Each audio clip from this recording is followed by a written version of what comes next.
have liability exposure, like, well, actually, let me back up again, because in a partnership, if you have management, you usually have exposure. You have liability exposure. The nice thing about a limited liability company is it is considered a separate entity. So even as an investor, you or as a manager, you still have the kind of corporate protection that you would have with a corporation. So it's kind of a mix and match between the corporations and the partnerships. So it sounds like an LLC has all of the protections of the corporation, but it doesn't have as rigid a structure. Is that correct? Correct. Yes, exactly. Exactly. You know, it's kind of like when you have a corporation, there are certain rules that need to be followed. With the limited liability company, it gives a lot of the nice protections of a corporation, but still gives the flexibility of a partnership. Got it. Okay, so it sounds with LLC, they've pretty much found a middle ground between the flexibility of the unincorporated structures and the protection of the incorporated. Correct. Exactly. Exactly. So, because the other thing is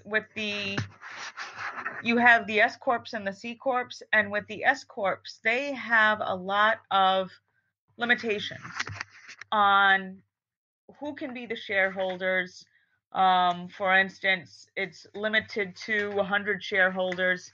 With an LLC, you can have an unlimited number of investors or shareholders. With an LLC, the citizenship can be both U.S. citizens and foreign nationals. With an S corp, it can only be U.S. citizens. So those are a couple of things. But then on the corporations, on a C corp side, you have the double taxation. So it's not a pass-through entity. So it even kind of combines the best of both worlds of the S corps and the C corps as well. It's a really nice structure, or a really nice entity that you can do a lot with, depending on how you structure it. So. All right. So, okay, we've mentioned C corps and S corps. Now, as I understand it, the big difference between S corps and C corps is the pass-through of taxes. Is that correct?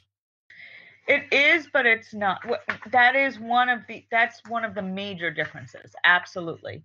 But there are a number of other things to consider. So with the C corps, there's a lot more flexibility of capitalization. And what I mean by that is with the S corps, like I said, the number of shareholders can only be 100. There's only certain types of investors that are allowed in S corps. So it can only be an individual or an estate or an exempt organization. You can't have an entity, a different entity, be a shareholder of an S corp, unless it's a trust or certain exceptions.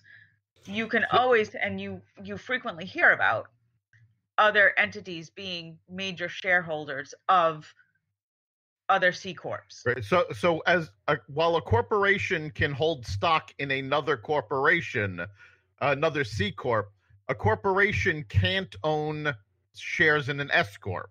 Correct. Exactly. But another entity can be an investor in an LLC too, which is another nice feature of the LLC. Typically, S corps are not publicly traded. So let's say you have an idea that takes off, and you want to really get some capitalization going, and you want to make an initial public offering, initial stock offering. You could really only do that pretty much with a C corp.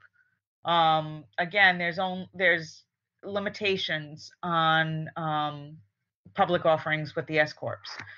Well, if you're looking at large scale monetization, venture capital, IPOs. Aren't you pretty much limited to a C Corp if you're going after that level of money?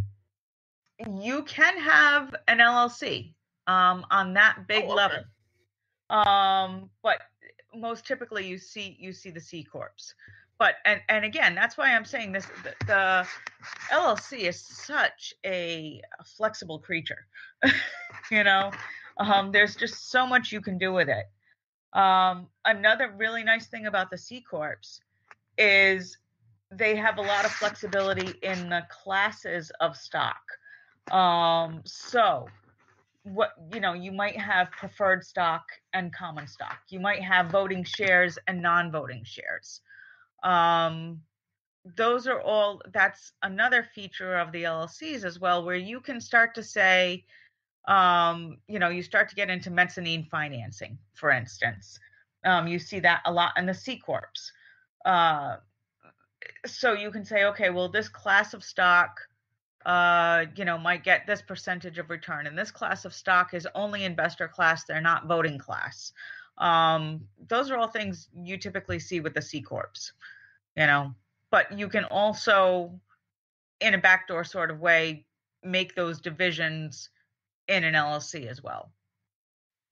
Right. And you see these things very commonly in a lot of the tech stocks now, Google, Facebook, companies like that, where the founders of the companies have the bulk of the voting stock, but they don't actually own the bulk of the company. Investors own the bulk of the company. So, Correct. They have control over the company, but not the ownership. Correct. And that is a concern that I see at all levels. So again, with the S corps, with the LLCs, with the partnerships, that's where you start to get into even the limited partnerships. So with the limited partnerships, you will frequently see the managing partners and the limited partners. Or with the LLCs, you'll see the managing members and the non-managing members. So, there are the people who want to invest, they want to be somewhat involved in the operations, but they really don't they want to be the silent partners. But they also, in a traditional limited partnership, they have to be very careful, because if they, again, I'm not talking about, these huge corporations. I'm talking sort of, 10 and under, or 25 and under limited partnerships, or 25 and under limited liability companies.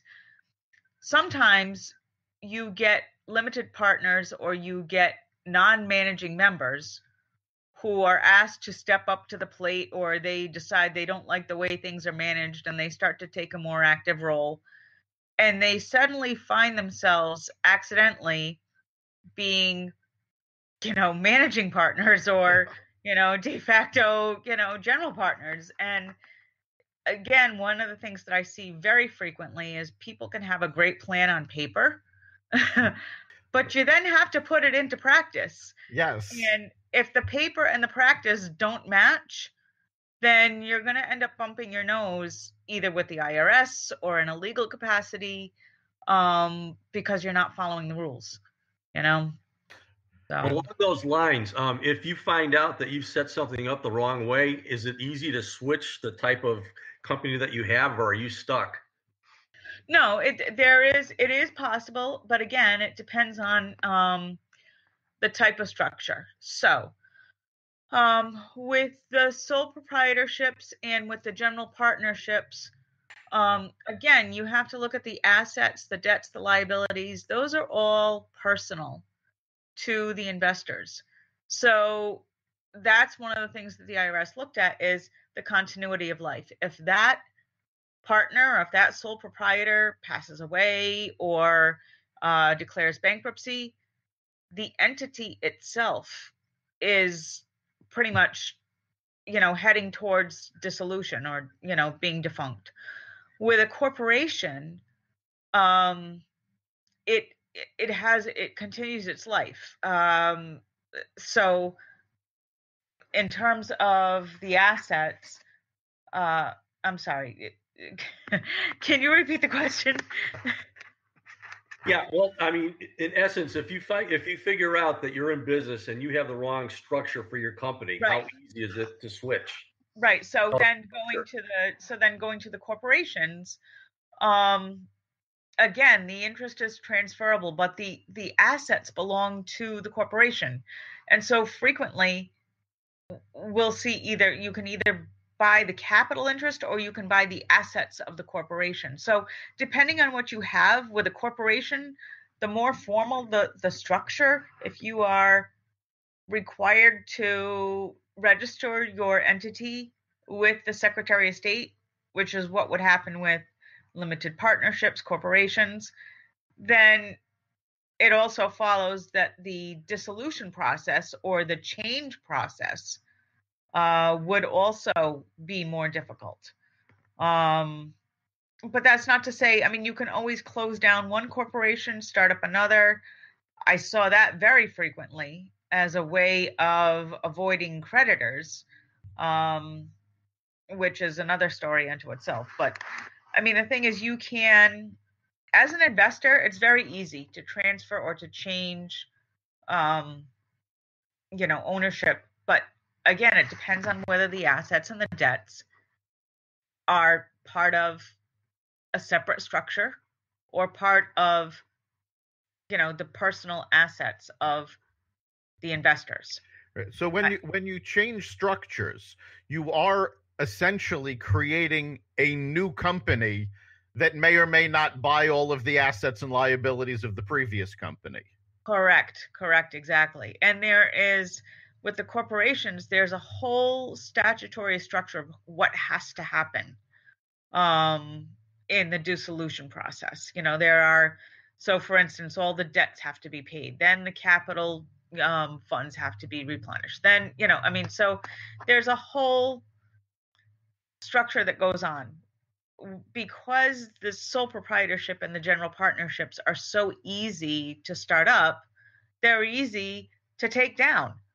I mean, it's okay, this business didn't work, so I'm just putting everything back into my personal account and I'm starting up this new business.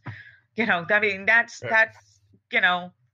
but once you start to get into capitalization with corporations, then you have to say, this is a capital asset. This belongs to the corporation, and so the process of taking it back down is also more difficult.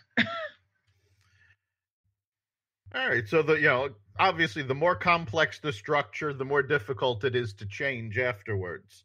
Correct. I also do want to mention, we're just about at the end of our time, but before we go, I do want to mention to our listeners that different states handle each of these differently. So be sure to contact someone in your state for the specific regulations regarding each type of company.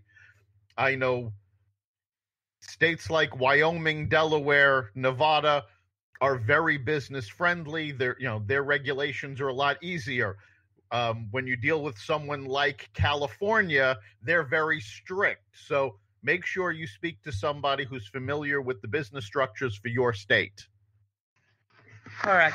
And also let me mention that I am an attorney admitted in Rhode Island and Connecticut, but I am not purporting to give legal advice to anybody in particular, and that you should absolutely consult both an attorney and an accountant for your particular business situation, because we're speaking in generalities today, but your particular situation might be different, and I'm not necessarily purporting to give legal advice to any particular individual today. So, all right.